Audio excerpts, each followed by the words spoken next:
मैं प्रियदर्शना शाह आपको फिर से मिलती हूँ। आगे की कहानी, नागीला की कहानी थोड़ी अधूरी थी, वहाँ से हम शुरू करते हैं कि बहुदेव के आत्मा, बहुदत्त मुनि के आत्मा और नागीला कहाँ गए।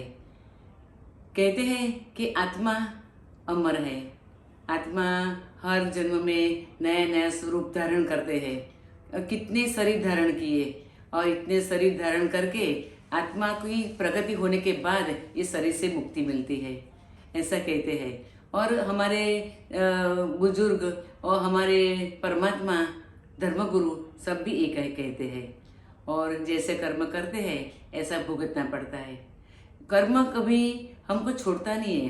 कर्म सत्ता ऐसी है कि दुनिया के कोई भी कोने में हम छुप जाए फिर भी कर्म सत्ता हमको ढूंढ निकालेगी। क्योंकि कर्म सत्ता कभी गलत एड्रेस पे नहीं जाती, सही एड्रेस पे ही जाती है। कहाँ से भी ढूंढ निकालेगी। तो हम लोग अभी त्याग, तपस्या, अस्तेय, अहिंसा ऐसा जीवन पालेंगे तो हमको अच्छी गति मिलेगी। अगर हम ये सब नहीं पालते और हम झूठ बोलते हैं, अहिंसा, हिंसा करते हैं, लोगों का दिल दुखाते हैं, ऐसा कोई भी काम करते हैं तो हमारा कर्म नीच कर्म बन जाते हो और वो कर्म हमको कभी नरक में, कभी पशु पक्षी में भी ले जा सकते हैं। जैसा कर्म वैसी गति। तो इधर तो बहुदत्त मुनि की बात पहले आती है। तो बहुदत्त मुनि तो अपना देवलोक का आयुष्य, देवलोक में जन्म हुआ था, देवलोक का आयुष्य पूर्ण हो गया। बाद में महाविद्य क्षेत्र में उनका जन्म हुआ। महाविद्य क्षेत्र में जन्म होके बहुदत्त मुनि तो वहाँ उनका सागरदत्त नाम था। सागरदत्त ने कभी एक बार ऐसा देखा, राजघराने में उनका जन्म हुआ था और झरोखे में बैठे बैठे आकाश की ओर देखा और वहाँ संध्या का नीला रंग देख के बहुत खुश हो गए। लेकिन एक पवन का झोंका आया और ये संध्या का रंग सब बिखर गया, बादल भी बिखर गया। इतनी छोटी सा निमित्त मिला और उनका आत्मा जागृत हो गया। क्योंकि अगले भाव में साधना की थी, इसलिए छोटे निमित्त से भी उनका आत्मा जागृत हो गया। उसको पता चल गया कि जिस तरह ये बादल बिखर गए, इस तरह हमारा ये शरीर, हमारा ये आयुष्य सब बिखरने वाला है। ये सब नाशवंत है। तो ये नाशवंत को छोड़कर मुझे शाश्वत की ओर जाना है। तो अब मैं इधर संसार में नहीं टिक सकूंगा और मैं अब दीक्षा ग्रहण करूंगा। तो इस सागरदत्त मुनि बन गए। साधना करते करते सागरदत्त मुनि को अवधि ज्ञान प्राप्त हो गया। सागरदत्त तो अवधि ज्ञान प्राप्त करके विचर रहे हैं। यहाँ बहुदेव मुनि का क्या हुआ? बहुदेव का तो आपको पता है किस तरह दीक्षा पाली थी। 12 साल तो नागीला के याद में, और 12 साल बाद नागीला ने जब धर्म में स्थिर किया तब उत्कृष्ट कोटि का साधु जीवन पाला। दोनों कर्म उनके साथ है। तो बहुदेव तो अभी राजघराने में उत्पन्न तो हुए, राजघराने में उनका जन्म तो हुआ। लेकिन क्या हुआ, जब दीक्षा की इच्छा हुई और सागरदत्त मुनि का मिलाप हुआ और सागरदत्त मुनि को देखकर उसको ऐसा लगने लगा कि कहाँ उसके साथ कोई मैत्री भाव है मेरा। ये मैत्री भाव के कारण मैं सागरदत्त को देखता हूँ तो मुझे अंदर से इतना प्रेम आता है, अंदर से मैं आनंदित हो उठता हूँ। मुझे लगता है कि मैं उसके चरणों में बैठ जाऊँ और मुझे कभी वापस महल में नहीं जाना है, ऐसा उनको लगता है। लेकिन वो आगे का कर्म है, वो कर्म अभी उनका उदय में आया है। एक कर्म उदय में आया है, उनको दीक्षा की इच्छा होती है, संसार त्याग का मन होता है। और दूसरा ये आता है कि संसार त्याग का इच्छा में वो मन में उनको किसी का सपोर्ट नहीं मिलता, कोई साथ नहीं मिलता। अपने माता पिता तो इतना रागी थे। वो जन्म में जब महल में जन्म हुए तो शिव कुमार के नाम के थे। शिव कुमार के पर माता पिता का अगाध प्रेम था, इतना प्रेम, इतना राग था कि माता पिता ने उनको दीक्षा लेने की अनुमति दी नहीं। तब तक नहीं दी कि जब तक शिव कुमार का देहांत हो गया, शिव कुमार का आयुष्य पूर्ण हो गया, तब तक माता पिता ने उनको दीक्षा की अनुमति नहीं दी। क्योंकि अगले भाव में दीक्षा मिली फिर भी उसकी अवगणना की, दीक्षा में उसका भाव नहीं टिका। ये कारण से ये भाव में दीक्षा की अनुमति नहीं मिली। लेकिन उनका भाव तो तीव्र था दीक्षा का, तो क्या करे, अपने महल के अपने कमरे में ही उन्हें पौषधशाला शुरू कर दी और पौषधशाला जैसा माहौल बना के वहाँ ही रहने लगा कि माता पिता भी खुश और वो भी खुश। माता पिता के राग के कारण वो कुछ बोल नहीं सकते थे, लेकिन एक उनका एक गाढ़ मित्र था, बहुत गाढ़ मित्र, इतना प्रेम वो मित्र के ऊपर। उसने जाना कि शिव कुमार तो अभी संसार का कोई सुख भुगत नहीं रहा है, कुछ संसार घर में खाते नहीं है, उपवास करते हैं, उनको आज्ञा नहीं मिली है, सब जान के वो उनका मित्र दौड़ के राजमहल में आ गए। राजमहल का जो राजा रानी सब है उसका बड़ा उपकार था, क्योंकि जो मित्र है वो धनाढ़ नगर सृष्टि का पुत्र था, और ये हवेली भी राजमहल के सामने ही थी। वहाँ से दौड़ के जल्दी आ गया और शिव कुमार को समझाया कि तू ऐसा चिंता मत कर कि तू दीक्षा लेगा तो ही अच्छा पालन कर सकेगा, तू घर में रह के भी कर सकता है, और तेरी हर व्यवस्था मैं कर दूंगा।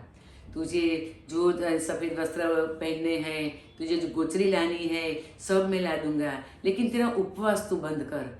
इतना उपवास करेगा तो तेरी माता और पिता के दिल में बहुत दुख होगा, इसलिए तू उपवास के छोड़ दे, मैं तेरे लिए गोचरी लेके आता हूँ। तो शिव कुमार तो गदगद हो गया कि मेरा मित्र कितना मेरा ख्याल रखता है।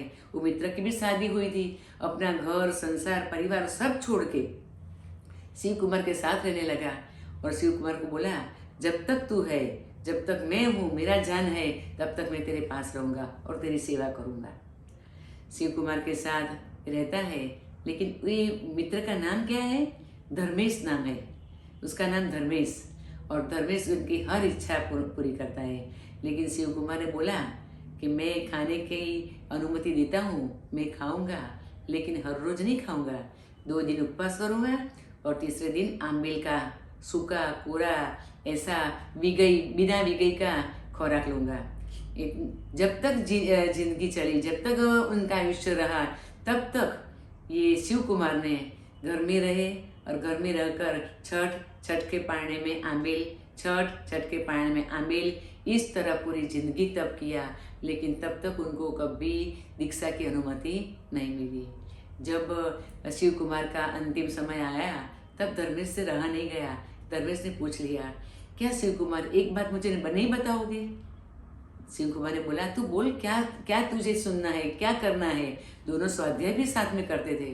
तब धर्मेश ने बोला कि मेरा और आपका पूर्व जन्म का क्या लेना देना है, क्या हमारा मैत्री भाव है, क्या हमारा कर्म है कि मैं आपको देखता हूँ तो मुझे इधर से हटने की इच्छा नहीं होती है, ऐसा क्या है, मुझे ये बताओ। तब शिव कुमार ने बोला कि मैंने गुरुदेव सागर दत्त को पूछ लिया था, कि सागर दत्त ने बताया था, उस वक्त सागर दत्त ने बताया था कि मुझे देखकर शिव कुमार को इतना प्यार आता है, तो मेरा और तुम्हारा क्या रिश्ता है? तो ये भवदत्त, जो सागर दत्त थे, ये अगले जन्म के भवदत्त मुनि थे, और जो शिव कुमार है ये अगले जन्म के भवदेव। दोनों भाई की इतनी प्रेम, इतनी लागणी ये जन्म में फिर से गुरु शिष्य के रूप में बाहर आई। और अब धर्मेश कौन है?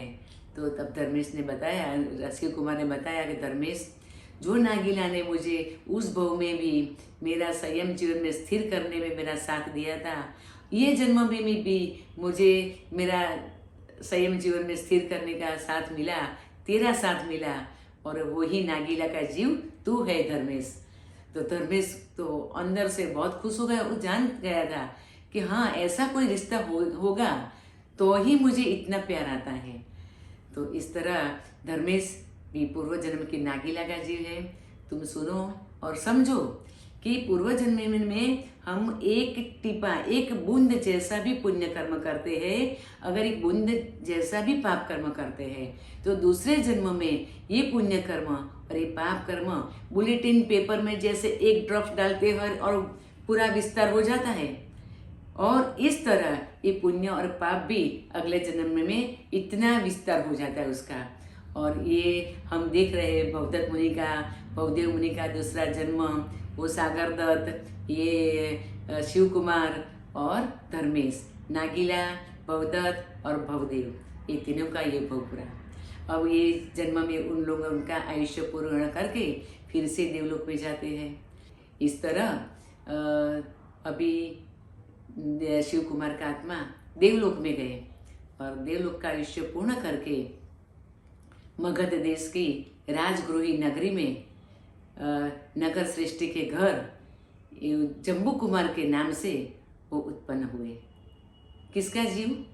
जो बहुदेव था, जो शिव कुमार था, वही आत्मा अभी जम्बू कुमार। अब आप सुन रहे हैं ये जम्बू कुमार का आखिरी भव है कि अब ये आत्मा कहाँ उत्पन्न होते हैं और कहाँ से आते हैं, फिर से जम्बू कुमार के भव में कहाँ से आते हैं, ये मैं दूसरे वीडियो में आपको बताती हूँ। अगर परमात्मा की आज्ञा के अलावा कुछ भी बोला गया हो तो मिच्छामि दुक्कडम।